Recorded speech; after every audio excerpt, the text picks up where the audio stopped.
Trump last night after he flew out of New York with his red ass and his tail between his legs. The orange Nazi went back to the Winter Palace. And, after spending most of the day in an unfamiliar position, and that was he was at the mercy of others, it was really something to see him sit there in that courtroom, the stills that were taken. God, I wish it would have been live action cameras allowed. But the still photos that were taken, there he sat with that scowl on his face, looking like he didn't know where he was or what he was doing. And he couldn't say anything other than, not guilty, or however the hell he said it. But anyway, he was guided around Manhattan by the Secret Service after he landed his great big bird. And then, out of sight of everybody, he got fingerprinted in the custody of the district attorney. And then he had to sit there with his goddamn trap shut in front of the judge. He wouldn't dare insult the judge in person. Trump is, above everything else, he's a goddamn coward. He's a sneaky little grifting coward. That's all he is. So when he goes after people, he doesn't do it to their faces. He does it behind their back. He does it with his smarmy little shitty comments. And he always hopes that he's doing it before a huge crowd who will applaud him when he says stuff. But he was the center of attention yesterday, but not, he was not the master of ceremonies. He was the center of attention, yes. But, and like I mentioned, he was entirely silent except for his little not guilty plea. And that's, what he had to be. I'm sure his attorney said, you open your mouth, we're going to resign. I mean, they probably have to talk to him like that. So anyway, he wasn't able to post anything on his toy social media site in all caps while he was sitting there. He had to wait until he got out. But as soon as he got home, back to the Winter Palace, to his ballroom filled with his adoring fans, he was a rock star again, huh?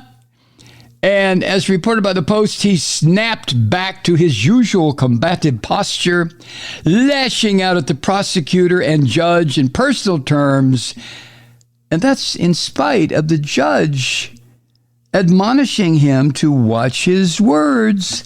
But Trump doesn't give a shit. He is a grifting son of a bitch. He's a moron. I hope the judge will do something. Now, as I'm recording this, I don't know, maybe the judge already has. What he ought to do is order Trump to show up in his courtroom again and just tell him, one more outburst from you, you son of a bitch, and I will issue a gag order. I'd love to see that. Anyway, in contrast to that badass scowl and that slow walk Trump had as he went from limousine to fingerprinting to the courtroom. Yeah, hey, I'm a tough mofo, huh? In spite of all that scowl that he had on all day, he then got home and delivered this seething, dumb shit speech. I've never heard anything like that. I had to switch over to CNN, until they had to bail out to listen to some of this. MSNBC wouldn't touch it. But his seething, nasty, I'm a victim, over and over speech was delivered to this crowd of hysterics. And apparently in the front row of that speech, I didn't see it on camera, but I've been told they're called front row Joes. These are people who try to go to every rally. It's a group of bikers. They'll wear leather vests that say, "Born to ride for Donald J. Trump." Oh, what a bunch of lard-ass 10-year-olds these guys are, right? These are all people in their 60s with their beards and their bushy hair and their beer bellies and, their amphetamine use. And, hey, I'm a born to ride for Donald J. Trump, man. Hey. Also in that front row, according to the Post, there was Roger Stone, that hack, and a handful of lawmakers. Guy named Matthew Rosendale, Republican from Montana. Ronnie Jackson, this phony doctor who is now a representative from Texas. And according to the posts, there were other prominent Republicans like senators and national committee members. No, excuse me. Let me read the sentence again.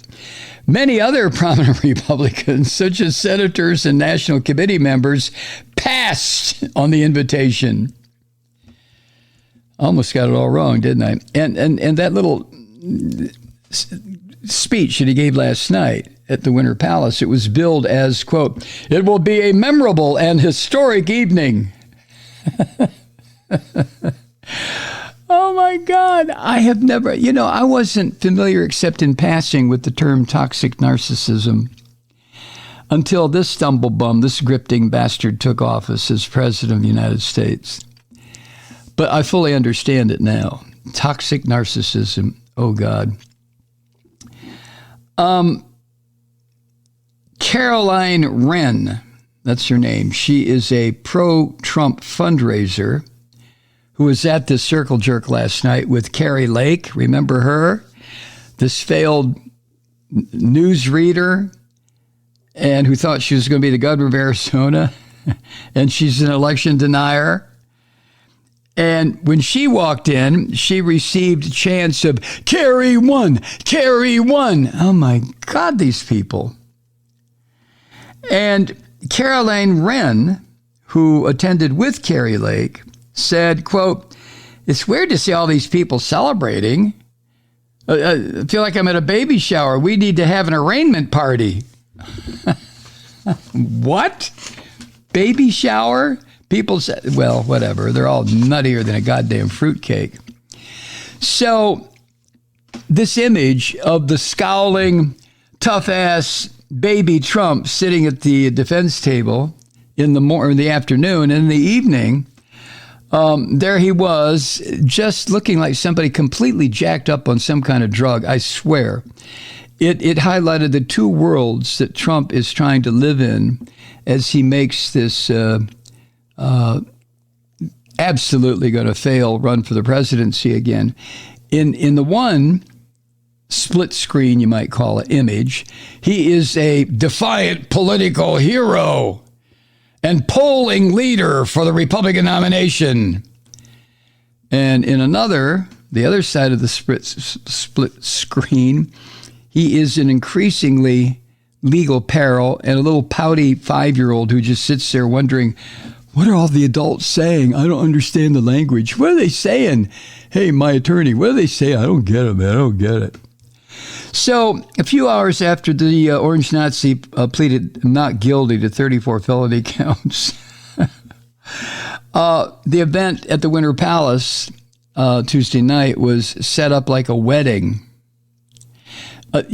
There was a center aisle down which, before the Orange Nazi came, was the little shithead Donald Trump Jr. and his fiancée, the porn star-looking Kimberly Guilfoyle, and then came his daughter Tiffany Trump, not Ivanka. Ivanka was saying, no, ain't gotta have nothing to do with this shit. But Tiffany was there, and her husband, some nameless lump, I don't know who he is. And then came the child molester, Matt Gaetz, and his wife. And then came the Q-bitch, Marjorie Taylor Greene. And last came the guy who looks like cat piss smells, Eric Trump, and his wife.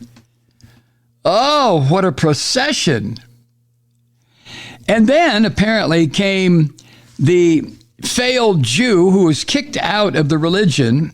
I'm talking about Mike Lindell, who now if you notice, with a coat and tie and a button collar, he wears his little silver cross outside over the knot of his tie. You know, this guy whose family, going back generations, were persecuted, beaten, burned at the stake, killed, sent into exile by Christians, but now he's a Christian.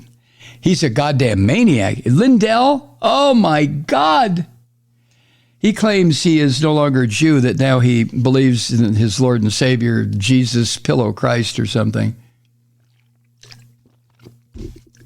What a clown show. What a parade of half-wits. I mean, Eric Trump, Marjorie Taylor Greene, Kimberly Guilfoyle, Tiffany Trump, Matt Gaetz, and the pillow guy. And then, according to the Washington Post, some of Trump's campaign advisors who'd gotten a free ride to New York with the Orange Nazi and then a free ride back, they walked into David Bowie's Rebel Rebel. David Bowie. Oh, my God. Oh, well, never mind. And Melania, whose wedding to the Orange Nazi was, in fact, the inaugural event in the Mar-a-Lago ballroom back in 2005, she chose not to be there. I wonder why. Oh, my God. I wonder what kind of an agreement, a prenup or a postnup or whatever, she had in order to sign on with the person she thought, I'm sure, was a multi-billionaire. But anyway, and then Carrie Lake, this crazy bitch, she got to speak from the Mar-a-Lago ballroom, and she was on something called the Right Side Broadcasting Network. Never heard of that. But she said that the Orange Nazi spirits were lifted by the crowds who came out to see him. And upon returning to his shitty little club there, he raised his fist. Oh, yes, the clenched fist. Ooh. Which was repeating the gesture he made earlier when he left Trump Tower for court in New York. The clenched fist, yeah, just like Josh Hawley. All right, here's my clenched fist, you crazy bastards. Now I'm going to go hide.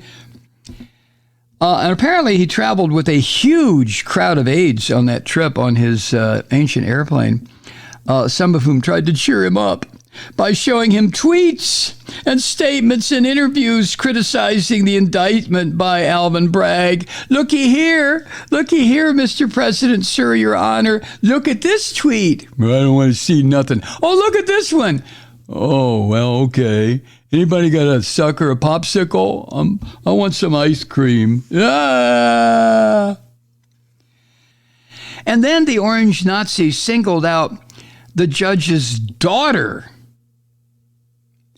And he was coming in second or third to Trump's bastard sons, the cat-pissed one, Eric, and the coked-out one, Don Jr., who had already put pictures of the judge's daughter on social media with insulting remarks. These people are just filth. Just scrape it off the bottom of your shoe. Filth.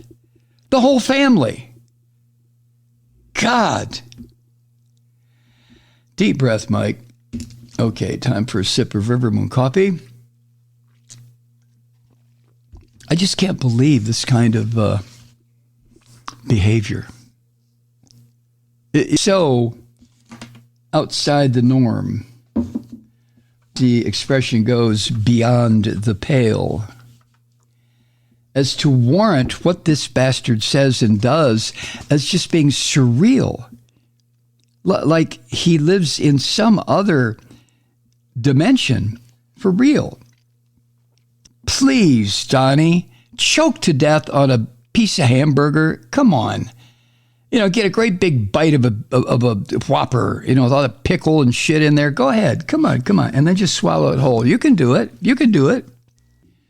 Hi, Truth Seekers. Mike Malloy here. The Progressive Voices Network brings you commercial-free commentary from today's leading progressive radio hosts and pundits, like me, Mike Malloy, 24 hours a day.